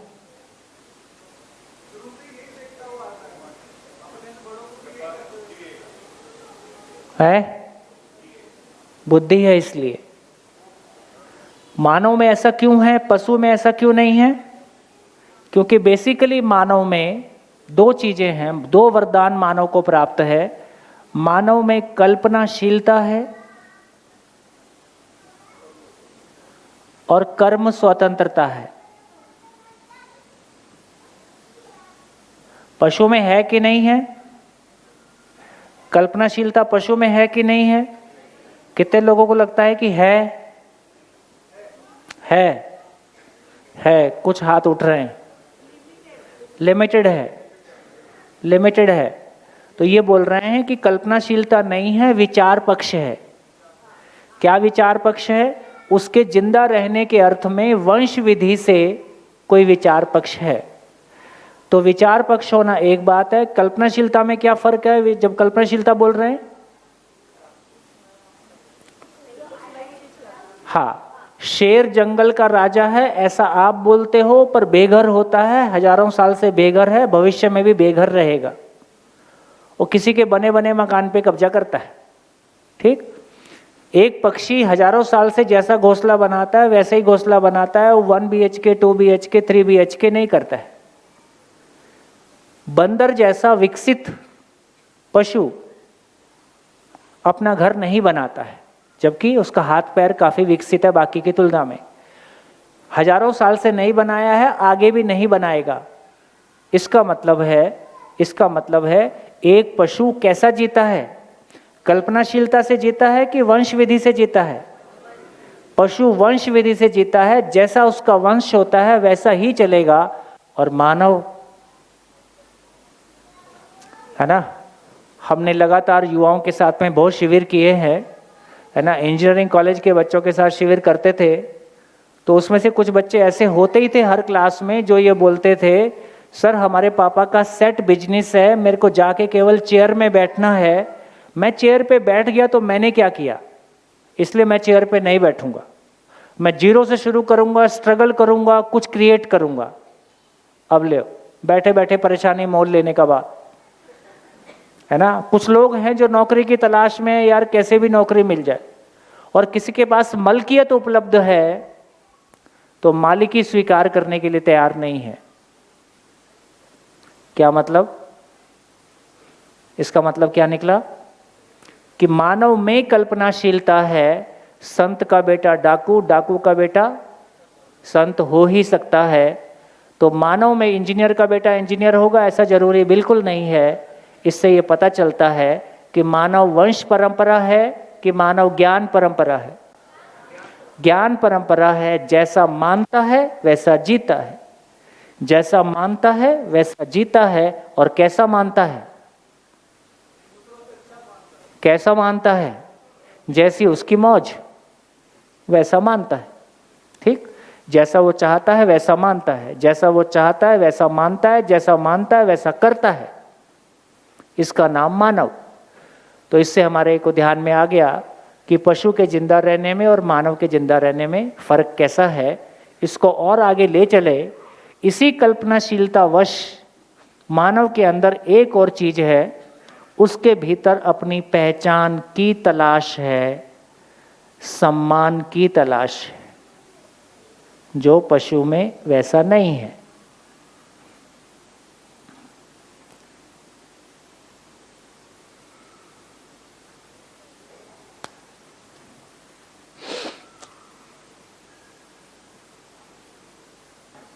तो यदि हम रूटीन जिंदगी में देखें तो हमारी पहचान और सम्मान की तलाश को हम कैसे सुनिश्चित करते हैं? कैसे कर रहे हैं? रूटीन में हमारे पहचान का आधार क्या है? तो जैसे हम रोजमर्रा की जिंदगी जी रहे हैं उसमें हमारी पहचान का आधार में बहुत बड़ा आधार है कि रूप, मैं कैसा दिखता हूं, मैं कैसा दिखता हूं। फिर उसमें मेरे बाल कैसे दिखते हैं,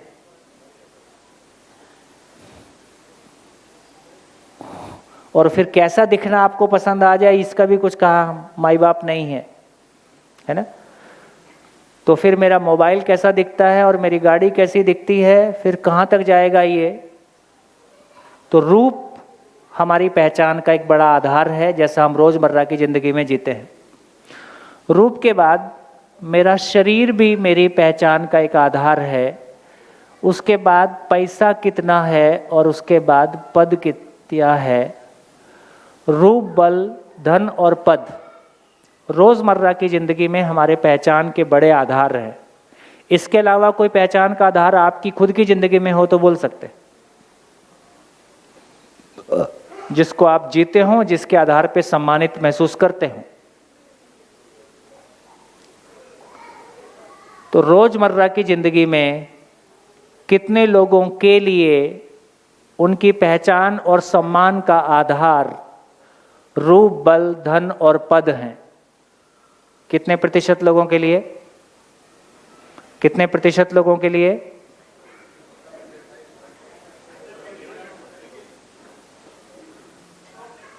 95 बोल रहे, 100%।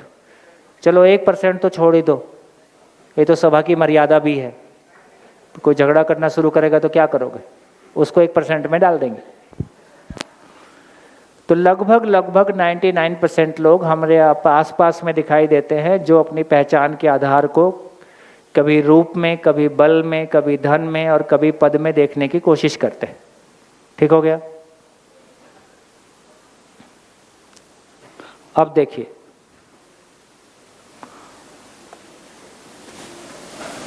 मेरी सम्मान, मेरा पहचान स्थायी हो कि अस्थायी हो? स्थायी हो, है ना? तो मैं कभी मजाक में बोलता हूं कि हर दिन कोई नमस्ते करके निकले और एक दिन मुंह फेर के निकल जाए तो क्या होगा? शाम तक याद रहेगा, यार आज नमस्ते नहीं किया, वो क्यों नहीं किया? तो इसका मतलब है हमारी पहचान, सम्मान हम कैसा चाहते हैं? स्थायी हो कि अस्थायी हो? स्थायी हो। रूप स्थायी है कि अस्थायी? आओ, मेरी पुराने वीडियो देख देख के लोग मेरे को ही बुलाते हैं, आप अब बुढ़े हो गए हो। मैं तो बूढ़ा नहीं हुआ हूँ, अब शरीर तो समय के साथ साथ जो होना होगा होगा ही, है ना?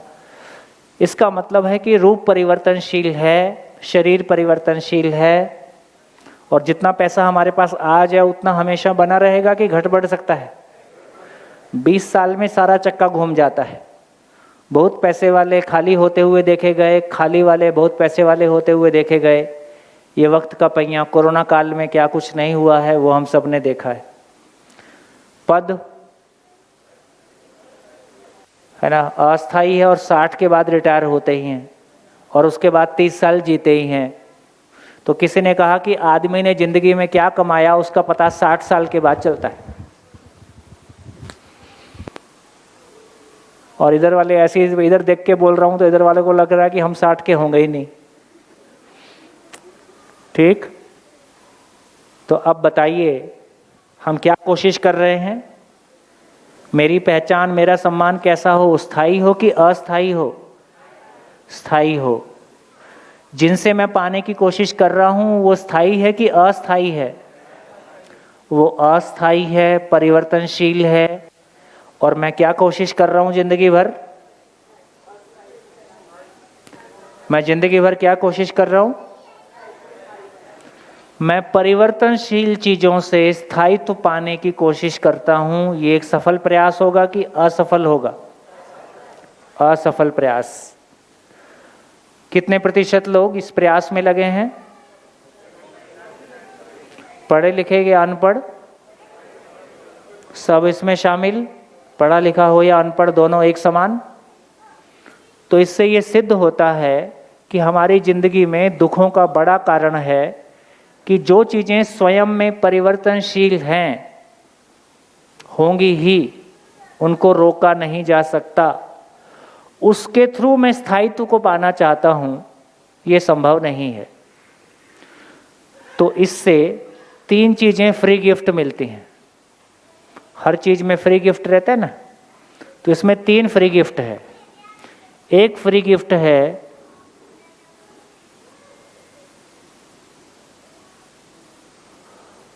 भूतकाल की पीड़ा, दूसरा फ्री गिफ्ट है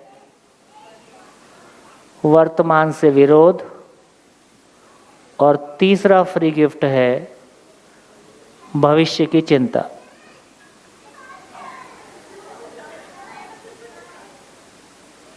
धरती पे सारा युद्ध और संघर्ष अपने खुद के अंदर है या परिवार में है या समाज में है, धरती पे है, इतना ही है।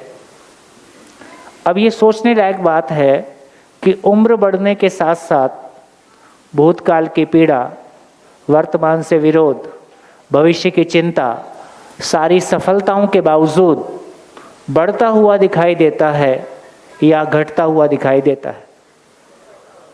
जोर से बोलो, आवाज दी आई, दोनों आ रही। इन जनरल उम्र बढ़ने के साथ साथ सारी सफलताओं के बावजूद ये भूतकाल की पीड़ा, वर्तमान से विरोध, भविष्य की चिंता बढ़ती हुई दिखाई दे रही कि घटती हुई दिखाई दे रही? बढ़ती हुई दिखाई दे रही हैं। उम्र बढ़ने के साथ साथ अपनों का अपनापन और अपनों की संख्या घटती हुई दिखाई दे रही कि बढ़ती हुई दिखाई दे रही? ठीक। जिंदगी की कंपनी लॉस में है कि प्रॉफिट में है?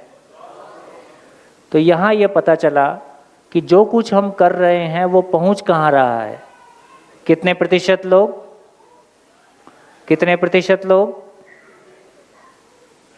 99। ठीक। इससे क्या समझ में आया कि 99% लोग जिंदा हैं कि जी रहे हैं? ठीक। फिर कभी कभी जी लेते हैं, बोलते हैं कभी कभी जी लेते हैं। कब कब जीते हैं? जब पति अपने मन की बात मान ले तब जीना हो जाता है, बच्चा अपनी मान ले तो जीना हो जाता है ना। खुद माइक हाँ, ये मैंने सोच के बोला था। जब मैं अपने लिए कुछ करती हूँ, जब मैं क्या करती हूँ? अगर मैं अपना बोलूँ तो मैं जब गीता चैंट करती हूँ, जब मैं कुछ अच्छा सुनती हूँ, जब मैं अच्छा कुछ सीन देखती हूँ, कुछ करती हूँ, तो मुझको खुशी मिलती है। तो फिर फुल टाइम यही क्यों नहीं करती जब खुशी मिलती है तो? क्योंकि करने नहीं देंगे ना सब। तो इसीलिए मैं थोड़ा थोड़ा करती हूँ। थोड़ा थोड़ा कर। जिस दिन 8 घंटे शुरू किया ना, उस दिन उसी से बोर हो जाओगी, पता चला। क्या? ऐसा करके देखो एक दिन।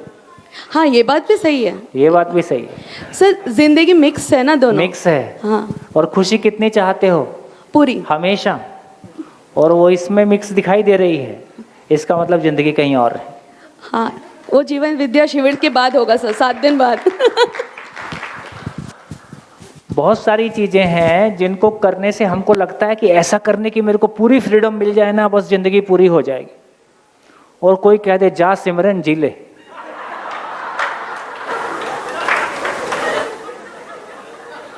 और पता चला सिमरन वहीं बोर हो गई।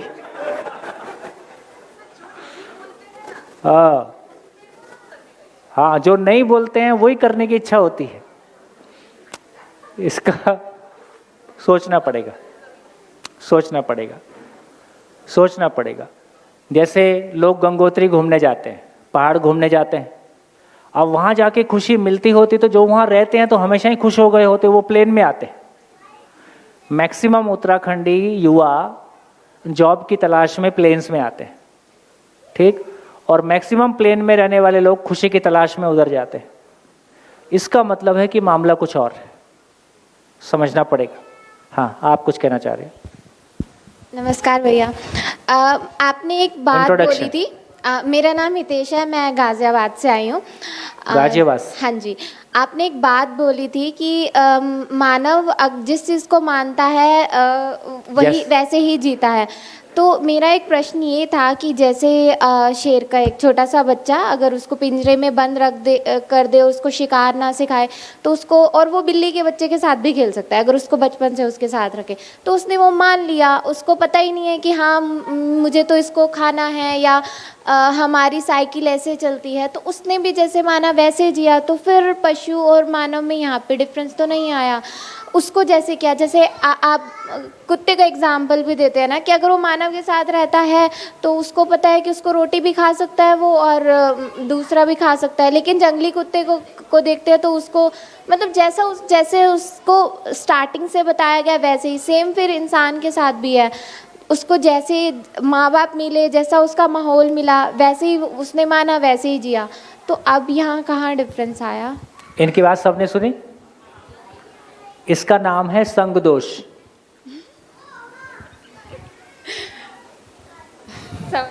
मानव के साथ, मानव जहाँ पे भी हस्तक्षेप तो भ्रमित मानव के साथ रहने से कुत्ता भ्रमित हो गया। जंगली कुत्ता मांसाहारी है, इसमें कभी गलती नहीं करता है। अब हमारे घर आके वो टमाटर भी खाने लगा, तो ये मानव के साथ रहने का संग दोष है। तो जिसके साथ रहोगे उसके जैसा हो जाओ।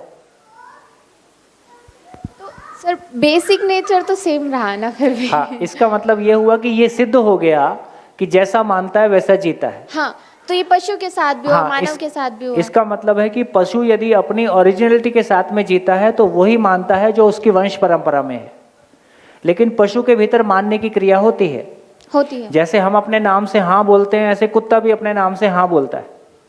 ठीक हो गया? तो जैसे हम अपने नाम से अपने आप को पहचानते हैं, ऐसे कुत्ता, गाय सभी अपने नाम से पहचानती हैं। इसका मतलब है कि मानने की क्रिया मानव में भी होती है, मानने की क्रिया पशु में भी होती है। पशु में कल्पनाशीलता नहीं है, मानव में कल्पनाशीलता है, इसलिए वो रेंज हमको दिखाई देती है। आगे चलेंगे तो इसको विस्तार से समझेंगे। धन्यवाद भैया। बढ़िया। हाँ जी, तो काफ़ी बात हो गई। तो इससे ब्रेक के पहले, उठने के पहले, भीलवाड़ा से हैं जी सर, भीलवाड़ा से। हेलो।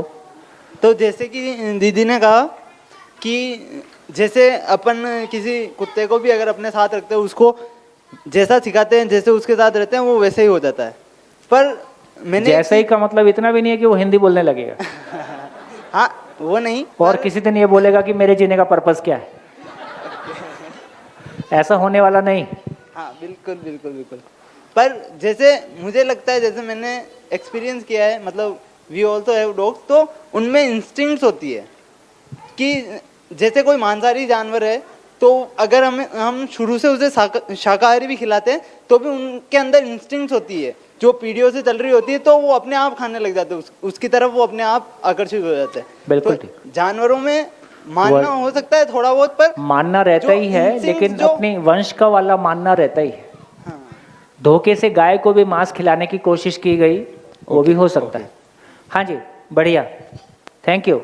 तो सभा को यहाँ वाइंड अप किया जाए। अभी ब्रेक के पहले 2 लाइनें बोल के अभी की सभा को पूरा करते हैं। हमने जिंदा रहने और जीने को डिफरेंशिएट करने की कोशिश की है। आपने जितना सामान जीने के लिए बात किया था, सारी मनमानी किस बात की है? मेरा प्रोफेशन मेरे मन का हो जाए। अब वो मेरा प्रोफेशन मेरे मन का हो जाए, मेरे मन की बात हो जाए, तो मेरे मन की बात हो जाए, इसका नाम जीना है या जीना कुछ और है? दूसरों के लिए मैं कुछ करता हूँ, दूसरों के लिए मैंने कंबल बांट दिए, दूसरों के लिए मैंने कुछ और कर दिया, वास्तव में इसका नाम जीना है कि नहीं है ना? और जैसा ये जीना है, ये कहाँ पहुँच रहा है, इसको हमने अपने आसपास और अपने साथ अपने परिवारों में देखा है। ठीक, तो जीना क्या है इसको देखेंगे जिंदा रहने के बाद। थैंक यू, नमस्कार। भैया एक अनाउंसमेंट है, एक अनाउंसमेंट। सभी सिर्फ 2 मिनट रुकेंगे प्लीज़। जिन भी, देखो ये जो नई ज़िंदगी की शुरुआत हुई है, अगर आप दोस्तों यही ज्ञान का बीज बचपन से ही बच्चों के अंदर डाला जाए, तो ये धरती कितनी फास्ट स्वर्ग हो जाएगी और हर पल कितना उत्सव होगा। तो उसी प्रयोजन के साथ बच्चों का शिविर मैं लूँगी आज से। तो जिन भी पेरेंट्स के साथ बच्चे आए हैं, जिनकी आयु 2 से 13 वर्ष है, तो कृपया वो सिर्फ 15 मिनट यहाँ आगे आ जाएंगे अपने बच्चों के साथ। हम सिर्फ बातचीत कर लेंगे और फिर हम बच्चों की भी अलग से शिविर जो है वो चलेगी, ठीक है? तो उसका फिर मैं पूरा आपको यहाँ पे गाइड करूँगी। That's it. सो प्लीज़ आइए।